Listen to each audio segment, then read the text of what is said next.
Hi, Southside Stallions. It is me, Miss Bargo, and I am going to read America's White Table by Margot Teese Raven and illustrated by Mike Benny.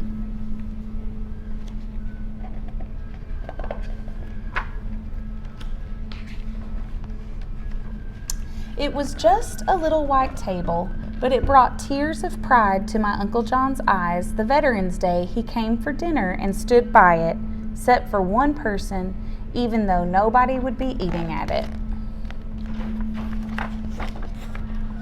It was just a little white table, but earlier that day, Mama had told Gretchen, Samantha, and me the little table we were setting for Veterans Day was just like the ones that have stood across America in the dining halls of the Army, Navy, Marine Corps, and Air Force since the Vietnam War ended.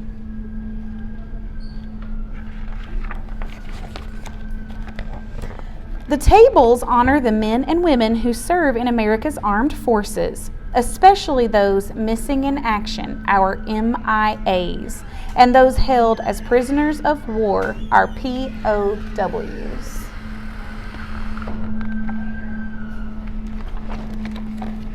It was just a little white table, but it felt as big as America when we helped Mama put each item on it, and she told us why it was so important. We use a small table, girls, she explained first, to show one soldier's lonely battle against many. We cover it with a white cloth to honor a soldier's pure heart when he answers his country's call to duty. We place a lemon slice and grains of salt on a plate to show a captive soldier's bitter fate and the tears of families waiting for loved ones to return, she continued. We push an empty chair to the table for the missing soldiers who are not here.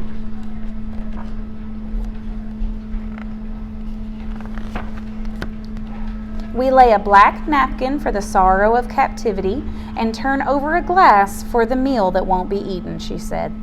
We place a white candle for peace and finally a red rose in a vase tied with a red ribbon for the hope that all our missing will return someday.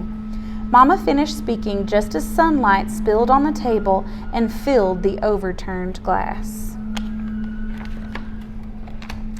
It was just a little white table, but it suddenly made me want to burst with a feeling I couldn't explain when Mama told us how much our setting the white table would mean to Uncle John that night. Then she told us something we didn't know.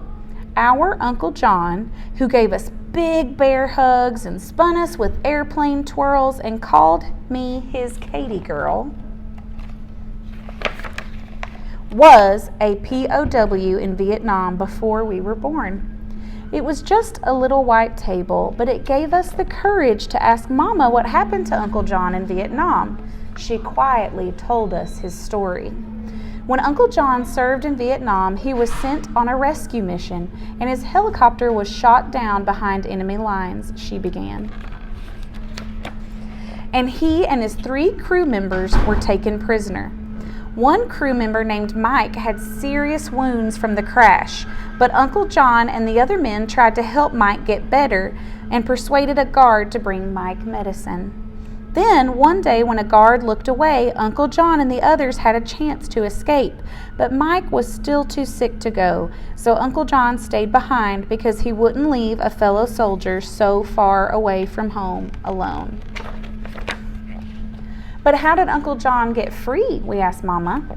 Sometime later, Uncle John had a chance to escape again, and somehow he was able to take Mike with him, carrying him on his back and collecting just enough rainwater in big leaves to keep them alive until Uncle John found an American infantry unit to help them. But even though Uncle John did everything he could to bring Mike home alive, Mike's wounds were just too serious and he died before the rescue helicopter landed. I know that Mike was only 20 years old and he dreamed of playing football, but he loved America enough to give his life for his country when duty called. And I know how much Uncle John loves America too, but he learned when helping Mike that a soldier risks his life for a fellow soldier because the best of your country lives in every man and woman who would lay down their life for you too. It was just a little white table, but it needed words of gratitude like Mama's Thanksgiving meal. So before Uncle John arrived for dinner, Gretchen and Samantha and I decided to put 3 gifts of our own on the table to honor our veterans. Gretchen colored pictures of all the objects on the table, and Samantha wrote out the words, "My country 'tis of thee," as a tribute in song.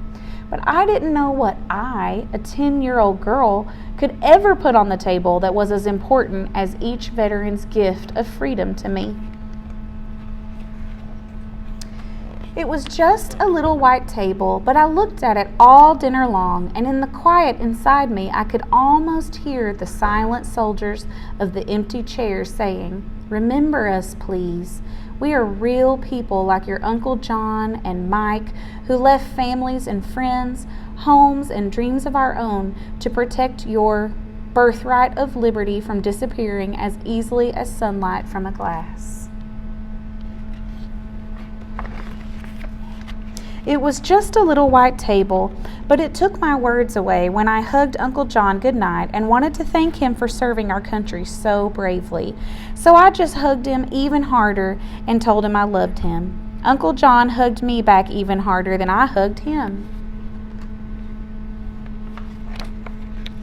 And that's when I knew that I could put on the table my promise to put the words from my heart into a little book about America's white table.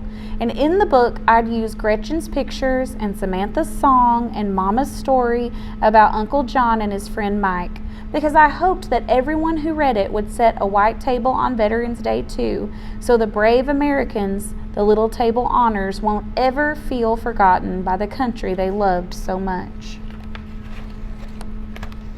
Then, in the salt on the little white table, I traced in the grains of their families' tears what each man and woman who serves America is to me, a hero.